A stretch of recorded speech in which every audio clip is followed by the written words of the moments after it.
If there is a magic wand to solve the China-US trade frictions, that is sincerity.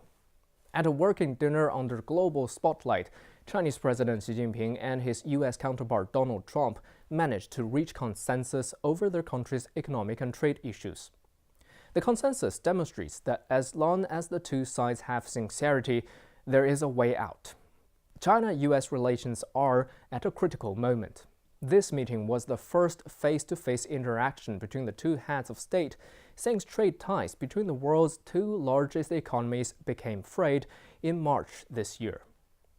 The two countries now agree to avoid escalation of trade restrictive measures, a positive signal that points out the direction for, as well as injects impetus into the development of economic and trade ties between them for the next stage.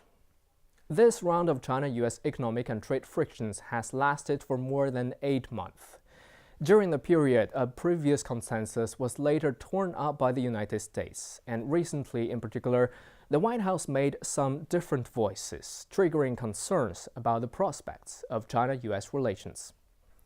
This time, the two sides choose to meet in Buenos Aires, showing a positive attitude that made the outside world see the dawn of solving the issues as soon as possible. Both Beijing and Washington should treasure the hard-won progress. For now, the economic teams on both sides should follow the direction set by the two heads of state, take immediate steps to tackle the issues of the other side's concern, accelerate consultations to secure agreements so as to remove the additional tariffs imposed this year, and put bilateral economic and trade ties back onto the normal track at an early date. The China-US relationship, which is a month away from its 40th anniversary, is at a historical juncture.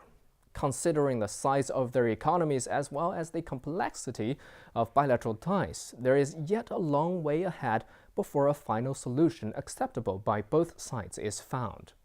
However, as long as the two countries join efforts to remove disturbances, build up mutual trust, and step toward each other, they will be able to have both the wisdom and time enough to manage their differences properly. At this year's G20 summit, President Xi pledged that China will continue to advance reform and opening up, as it did on many other international occasions. This announcement should come as no surprise to the international community. Xi heralded in China's new phase of opening up in October 2017 during the 19th CPC National Congress. China's commitment to reform and opening up is a choice that China always has and always will make on its own.